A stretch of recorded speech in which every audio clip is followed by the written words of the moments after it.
really excited for Brawl For It All. Rich, the sponsors and partners have done a great job, and we are happy for the team and progress that we have and continue to make. I wanted to thank everyone involved. I also wanted to mention that our partner, J&R Marketing, the owner Joe Russo, and the entire team did an amazing job allowing us to focus on minor and major improvements. I am now working with J&R Marketing, a digital marketing agency. Joe and the team worked with us to put on Brawl For It All. They consulted for us and provided custom product and apparel services. They are in the process of building a new website, and I am happy to partner with them and work with different businesses who are looking to grow. That was Jarrod Tillinghast, and you were on Domenico Facebook Live here with Jarrod Tillinghast, CES Boxing Hall of Famer, Brawl For It All promoter, entrepreneur, What's happening? big New England name. He's on my podcast. What's going on, man? Let's shoot the shit, brother. It's live. We live. Jesus, the camera gives you 10 pounds. I just lost 19. Yeah, that's something we could start with. Yeah. You're 41 days. Yeah, sober. Yeah, that's 41 days. 41 days. How many pounds you lose in the 41 days? 19 so far. 19. You couldn't even tell this camera. It's the camera's fault. Listen, I've interviewed Jarrod like 4 times. It's always the camera's fault. It's everybody else's fault. In a couple of months, he's not going to be saying that. He's going to go, wow, put some weight on it. Yeah. So what brought this change on? What actually said this is the time I got to do this? Yeah, I went through a tough divorce. Obviously, I have 2 beautiful little sons, and sometimes when you get divorced, the other party, the mom, makes things difficult for the parent or the dad to be a dad.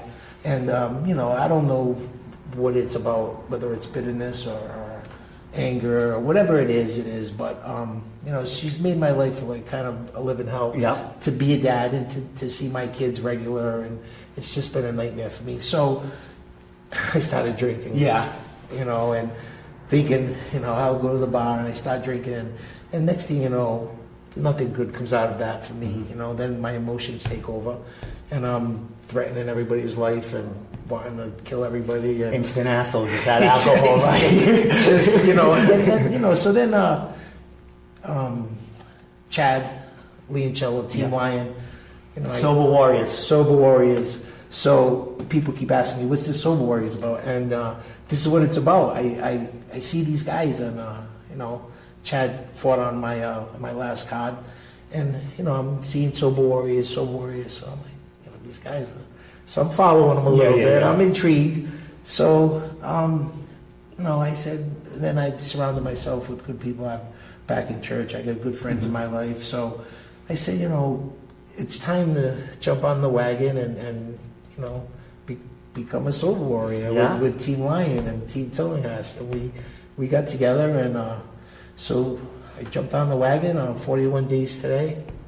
It was becoming a problem because I was acting out as... And here's the thing, you can't have it because you're big in the social media. You're becoming this, big time promoter in New England. Yeah. You can't have them outbursts anymore. You know what I mean? Or you couldn't have them even then. But you know what I mean?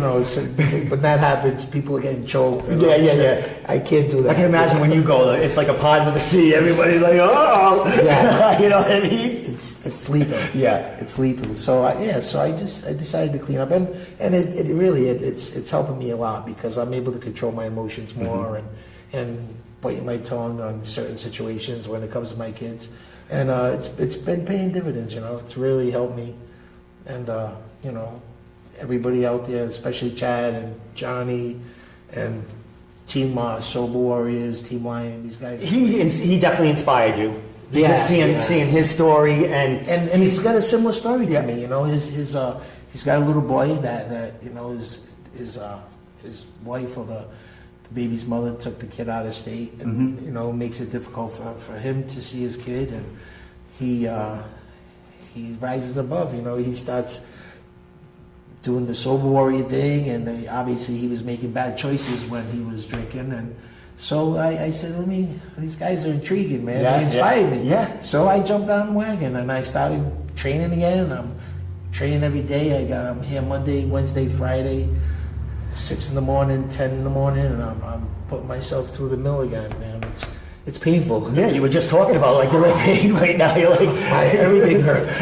And coming from you, a professional, you know, a veteran professional boxer, you've been through all this pain, but you were kind of just to ask you about this, because you came back to boxing with the time off. Yeah. Is it a similar pain, or is this like you're doing different? You're doing like big strength and conditions, and you're trying to get back to a weight, right? This is different. Yeah.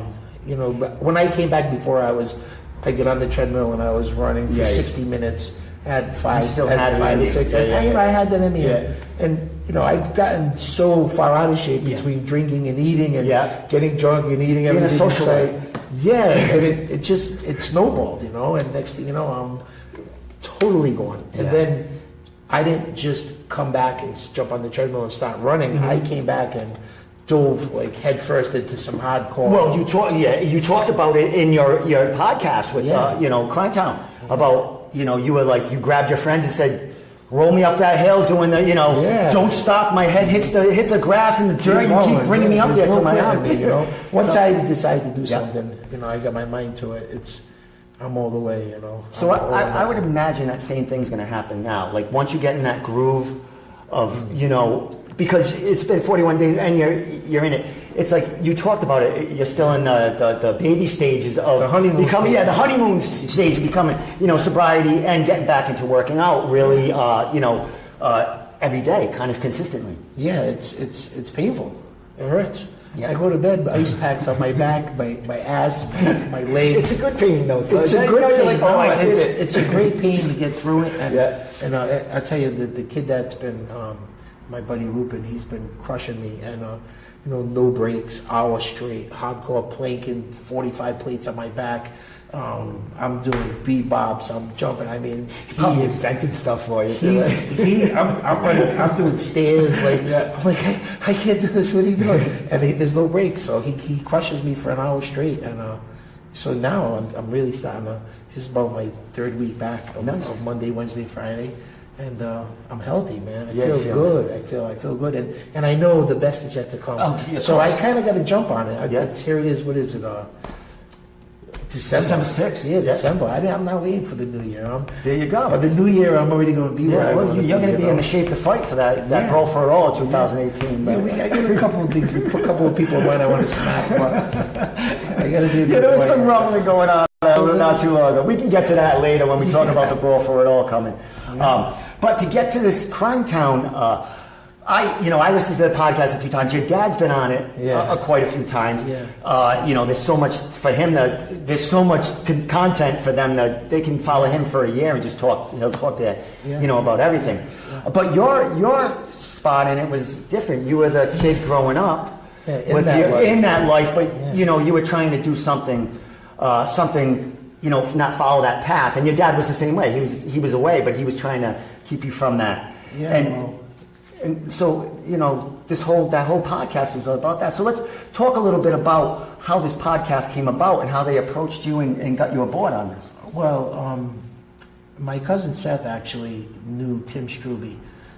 Somehow Tim Struby is the guy who did the article in the Victory magazine, and he is in conjunction with the CrimeTown people. And so my cousin Seth, this was going on back like 3-4 years ago, he was telling Tim Struby my story, and you know, he telling me, you know, he's got a good story. You got to hear him. You got to listen to this kid's story. And did he know about your dad back then? No, actually, back then he didn't really. He wasn't okay. CrimeTown. He didn't hit Providence yet. No, and CrimeTown wasn't even thought about when Tim and I originally started talking. All right. So then Tim does some work with CrimeTown, and Dad came out and started doing all these episodes of CrimeTown, and they really liked them. And then we did a show at the Columbus Theater, the CrimeTown Live, and you know, Dan Barry, who did a nice article on me back in '95 when I fought for the Golden Glove Championship. Dan Barry was leading the way with Dad, and he asked him a few questions of how was it for your kids, you know, growing up and having you as a father. And my dad said, well, Jarrod's here now. Why don't you ask him? Was it so they didn't know? Like, Well, it was kind of planned. All right, but the crowd didn't know. Oh, that's awesome. Yeah, All right, the crowd didn't know. So it was almost like a bonus. Yeah, nice. Yeah. To say, here's my son. Yeah. Ask him. Yeah. So I came out of the back, and Yeah. me and Dad squared up a little bit. Nice. So photo ops.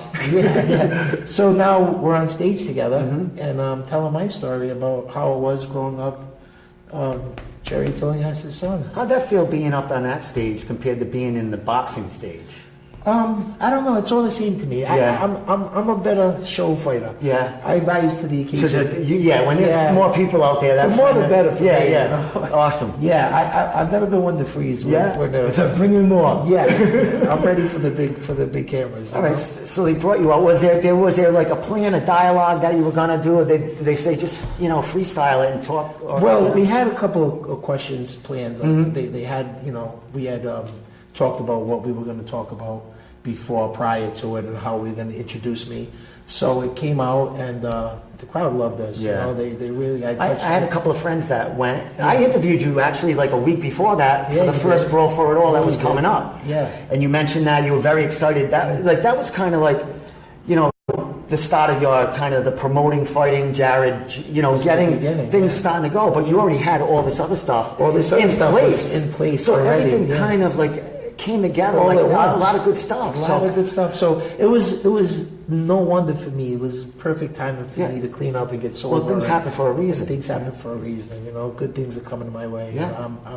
I'm really blessed. I'm humbled by it, to be honest. I got great things in the future. We're working with some very important guys and some film guys with Brawl For It All and My Story. And we got a bright future right now. And the thing about the kid that was doing our story for Brawl For It All, he for the TV, he heard my podcast and he's like, "What the hell?" He's like, "I didn't know none of this." It's like your life is a movie. What are we doing? We got to talk. Exactly. So, definitely. So, maybe something could spin off of this, and hopefully, Of course. You know how many movies how many things have been based out of Providence, out of the New England area, like great concept movies, and this is or anything, any kind of, they love the organized crime. They love it. It's interesting. It's just the stories that never end because they're always, there's always someone else can tell the story a different way. A lot of action that happened in my life. A lot of things. And you talked about in the podcast, like growing up. You're playing football. You could have definitely been an athlete there. Went to the pros. You had high hopes in that. Yeah. And then your dad, was like talking about going into the boxing and getting a lot of fights. Yeah. I was going out. I was 15 years old, and I was getting in all the clubs in Providence. Wherever I went, Jarrod. Yeah. And I would get all my friends. We'd go in there, and by the end of the night. Yeah. Drinking. Well, the thing is, you being Jarrod, like it's almost expected, kind of, by your friend. Jarrod, we got we're Jarrod, and then what I mean. We were closing buildings down. Yeah, exactly. We I would go to clubs like with a wig and a mustache because they were like, "Oh no, we heard about you last week." Our insurance bill is like triple right now. You cannot get in there. I'd go back with a wig on, and trying to get in. A lot of places downtown in Providence to jump into. I was banned from all of them. Excellent. And I was only 15 doing it, so I'm glad I got it out young and did my thing young. But, there's a lot of kids out there that grew up like me and come from a broken home. I had 9 brothers and sisters. Mom was she struggled with addiction and drugs and alcohol, and it was always a battle to come home and not know what to expect. A lot of times I wouldn't even bring my friends to my house because I didn't know if she was going to be off a rocker or knives were going to be flying through the window. But that shows growing up you were still aware of like your surroundings and what you did have some boundaries. Like I'm not going to go to you knew what to bring your friends into kind of thing. I kind of like knew when to keep everybody away. Exactly. And even sometimes I couldn't even keep them away because the chaos was the madness was so great. And I grew up. I was angry. I was pissed off. I was mad at her. I was mad at him. Yeah. And I grew up and if somebody looked at me the wrong way, I could always punch. Yeah, being a tough kid too. I mean, that having that anger and being a tough kid, that's a dangerous mix right there. It was lethal. It was pretty lethal. I did not say so. We grew up in the towns of little Silver Lake, Cranston, Providence area. But you did knock out one of my friends in junior high school. But I gotta say, he was twice the size of you, but you laid him right out. I gotta say, but how come that's but that's how I met. I didn't meet you, but that's how I found out about first heard your name, Jarrod. And when you this is one of the toughest kids, probably the toughest kid in the school. Yeah, well, yeah. One punch and it was over. Yeah, so there was probably a lot of them one punches too. Well, I was downtown. I was at Prov one night, and I hate to say it, I'm a Patriots fan, and I love the Patriots. And Pepper Johnson, the ex-Giant football player, he was the linebacker. Pepper Johnson, linebacker for the Jets. I mean, for the Giants, and he's the Patriots linebacker coach. And he was downtown in Prov, and he's walking through the bar. He's walking through the building with a Hennessy bottle. He's got a fedora hat on. And he was bothering this girl, and I knew the girl. Yeah. It was 2:00. It was 2:00 in the morning. The club's empty, and the girl said, Jarrod, this guy's bothering me. He won't let me go. And I turn around and look up to him like, oh, don't you have a little respect and let the girl go? And I'm looking up to him. Yeah. So he starts poking me in my forehead and saying, respect. I'm 2000 on the street. I don't have to respect you. So I said, say that to me outside. So he turns around and walks to the front door. I'm like, shit, I got a mountain on my hand. 6'5", 300 pounds. I'm like, shit. So I start taking off my watch. Still the same, though. Yeah. So what happened is when we stepped out of the front door, he stepped onto the the sidewalk? The stoop or whatever? Yeah, the stoop. Yeah. He stepped onto the stoop and then onto the sidewalk and turned around, but I was still on the stoop. Were we the height over there? Now the 5 inches I needed. Yeah. All of a sudden, I'm facing his chin. Yeah. So he turned around and he starts poking me in my head again. So I hit him with a left hook and I just turned around and walked away. I never even looked back at him. I hit him so good, I felt my toes curling on the bottom of my foot. And he spent a few nights in Rhode Island Hospital. Nice. Well, does he know about it? And then I'm driving around. No, he knows. We've talked. All right, cool. I'm sorry, Pepper. He ain't watching. Patriot fan. He might be because people will probably get. Yeah, he is. There's like freaking 30 people watching right now. So so now I'm petrified driving around Providence because everybody knew Jarrod Tillinghast knocked out Pepper Johnson. Yeah. So now I'm like driving around. I'm scared shit because I'm thinking I got warrants for my arrest. So I'm driving on Atlas Avenue and I get boop, boop. I get pulled over by an unmarked car. I'm like, shit. So I pull on the side of the road because I didn't want to pull on Atlas Avenue to make a scene. Everybody see me getting arrested. Yeah. So I kind of pulled over to the side road and 2 detectives jumped out of the car all fast. They ran up to my car. They said, Pepper Johnson? And they stuck their hand in my window and shook my hand. I'm like, I'm retired now, right? Yeah, they're retired. They're shaking my hand, and I'm shaking their hand. Meanwhile, I'm trembling. You're going to jail. I think I'm going to jail. They're shaking my hand. They said, "Kid, you never have to do anything again. That was it. Nice. You never have to throw a punch again." And I wish I could say I didn't ever throw a punch again, but it's been a few times. Excellent. Good story. Well, not well, you know what I mean, but good story. Yeah. All right. Let's talk about now. Now, because you had this big podcast, you had this, these big write-ups.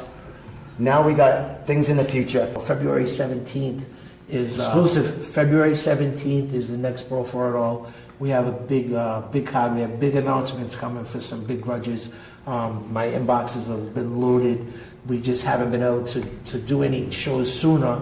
My partner Rich Capello and I, because USA Boxing has been booked with the Golden Gloves, and they're even booked all the way through February, but the Saturday nights are open, so we happened to sneak in and grab a Saturday night.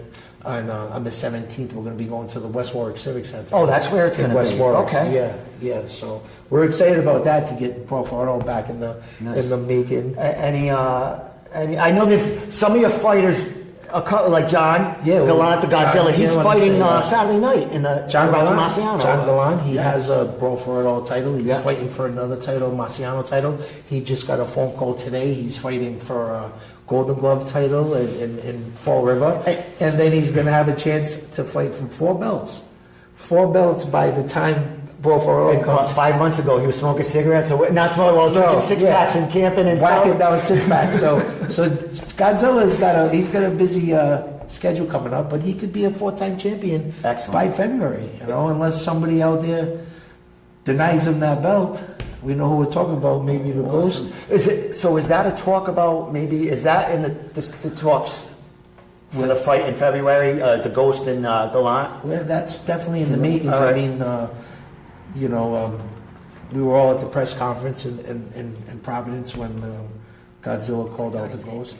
Burger King, home of the Whopper. No cheese. What's up? Oh, actually, yeah, you'll hear that. Put this right on you. All right. You'll hear him. What's up, guys? No, What's up, guys? On you. Yeah. Yeah, you'll be able to. Can you hear me? Yeah, we're hearing you fine, brother. What's up there? What's up, guys? You guys look good. You Yeah. guys look better, but you guys look good. Hey, Chad, I gotta let you know, I do have your hoodie. I promise I do. He's giving it to me. Yeah. I don't think. Dude, but the one I have, I tried on. It was for my brother, and I tried it on. It's like a fucking Speedo for an upper body. Yeah, please. It's amazing. The one he gave me, I had to put on with a shoehorn. He gave me a medium. I can't fit this thing over here. What's going on, I Chad? gave him the media on purpose so he'd give it back to me. What's Yeah, it? Jared. Hey, Jared, I just want to, looking I'm going lean, through my a lot friend. of stuff right now. Strong, my brother. Rich. Anyone can handle a lot of my passes creeping up on me, which is a good thing. But I just wanted to say thank you for the big brother talks when I need you. I can turn to you. You're always there, and I know we kind of bounce off each other. But dude, I've been, I've made some bad mistakes in my life, and I just want to say thank you for being there, man. No doubt, Chad. The devil's real, man. Don't worry. Yeah, for sure, man. The devil is real, and the more you stay your course, the more he's going to come at you and try to bring you down. So just keep doing what you're doing. Don't give in, and stay on that course, man. You inspired me to get sober and healthy. So I need you to. I thrive off of you also, man, and everybody on your team. So yeah, like I said, it's. I'll stay my course. There's going to be some trip ups, and like I said, just thank you for being there, man. Like you're a big brother. I can count on you. I don't know what else more to say, but thank you again. Hey, Chad, just to let you know, Uncle Victor's watching. Is he Uncle Victor? Yeah. I just saw Victor Fagnan at the weigh-ins. He's everywhere, that guy. He's like, what's he, 70 looking 30? Hey, he forget. But Chad, what I want to say to you, the more follows and the more play you get and the more you do, the more negative you're going to get too by haters and people that don't want to see you succeed. No doubt. You just keep going with your course, and these whoever haters come at you or whatever, they're going to fade away because your ambition and your drive is way more focused than their hate for you. You know what I mean, or whatever you're doing. Hey, Chad, call them out on Brawl For It All, man. They got a grudge. Let's go. Listen. Dude, honestly, like the amount of beefs I have this day, I might just have an open sparring match. Everybody come in and say, put your gloves on, let's roll. I'm telling you. End it all here. I'm trying to live a positive life, and and I'm giving hope for these other guys out there that were in my shoes, dude. Like it's just working, and I'm going to keep going strong, man, and that's it. Listen, you can live a positive life and still kick someone's ass. Yeah. So smile while you're doing it. That's why we got this Brawl For It All, because for this reason we got good guys out here. There's good people, but sometimes you got a grudge and you got to handle it. And if that's the case, then let's go. Call them out. Let's get them in the ring. Yeah, I'm gonna call out a few heads. I mean, they can talk the shit. I'm doing good things. I'm doing big things, and jealousy is a hate. And I'm gonna call you out, and we'll see how tough you are. That's it. Yeah, and send them my way. And if they got bad eyebrows, I'll be sure to hook them up. He'll rearrange them for them. So I get I'm getting ready for the Golden Gloves, and then I'm going to be ready for February 17th. And like I said, I'm focused, man. So it's everybody listening, everybody that is anybody in any gyms, we need a girl fight for the February 17th, West Warwick Civic Center, Brawl For It All. We need a grudge. there's got to be girls out there that don't like each other. Yeah, I mean, and even if this has to happen. Fighters from rival gyms or something, you don't like a female from the other gym, and you're kind of new at fighting, and they are too. Call them out and get in this Brawl For It All. Joe Russo, come on. Yeah, Joey, get it going. Come on, Joe. All the girls ain't fighting over Anthony you. right there, Marcella Senior. We threw you out, baby. And Senior, you're doing a great job with your son, buddy. Joe Russo, I know you got girls fighting over you. Come on, that handsome face. You got a poster boy child face. Yeah, Marcelo Senior's the man. He's a good dude. He's doing good things for this kid. Yeah, he is. He works his ass off. We just gave Anthony a plug for that, man. He does a great job with his son. And Uncle Victor does a great job with all his fighters. Only if Uncle Victor was training when I was fighting. What was he doing back then? He wasn't training me. That's all I know. I begged him. How many times I begged, but he was just not into boxing. Now you can't get him out of the gym. He's everywhere. Jeez. Bringing up everyone. Oh, you got all these people that you know. Hi, Jared. Nicole, how are you, Nicole? Oh, Nicole. Your friend Nicole. She's a sweetheart. Chad. Nicole Pentecost, yeah, she does big things for us. She is. What a great soul. What a good soul she is. God, everyone's tuning in now. Yeah. It's almost the end of the show. Now, but save my number and let's talk in the next couple of days. I'll see you Saturday too. I'll hit you up. My dog's about to bark anyway. Okay. All right, buddy. All right, guys. You have a good night. Take care. Take care, Chad. Bye-bye.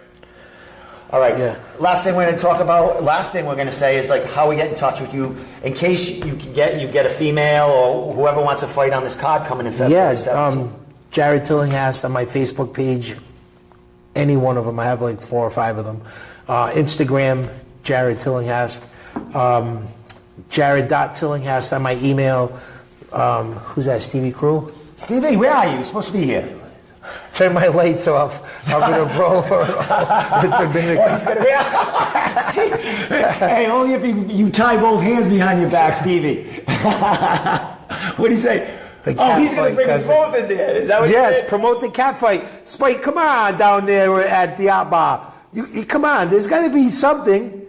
Girls, where are you? Inbox me. Let's go. We'll train you. We got Stevie Cruz to go to. We'll bring you up in Belletto's gym. We'll get you ready. Let's go. There's got to be a cat fight out there. We want a cat fight for this February 17th card. We got some big announcements coming too. We got some major grudges, and I'm excited about them. I don't even want to talk about them right now. I'm going to make the announcement really soon on some of these grudges we have, but Brawl For It All in February is going to be on fire. Definitely. Awesome. I'll be covering it. I'll be hitting all his fighters leading up to that. I'll be talking to this guy in the next. I'll be talking to him tomorrow at that boxing. Yeah. But Jarrod and I, we talk all the time. So whenever he has something to say about the event, that's when I'll relay it to you, and I'll have him on again, and we'll talk about exactly what's going to go on. Doug, all day, buddy. Yeah, Doug's going to call you. Maybe get Doug's on there. a good dude. I like that kid. So as far as that, I'll be interviewing Jarrod again, Richard Capiello, his fighters. Providence, the gyms in Silver Lake section of Providence. Who's that, David? I'll be traveling to gyms and interview him right there. Domenico101mma, Jarrod Tillinghast, Brawl For It All. Check it out. Brawl For It All, February 17th. Let's get this cat fight going. Rich Capiello, Joe Russo, Rita Salucci, Carmelina, Steve Domenico, whoever else on my team I'm forgetting. You guys are great. I love you. And thank you to Belletto's gym. Yep, Stevie Crew, Gary. Oh, you guys, the Ghost. I haven't seen the Ghost, but he's around somewhere. He's training. But we'll see you next week. You'll be seeing this guy everywhere.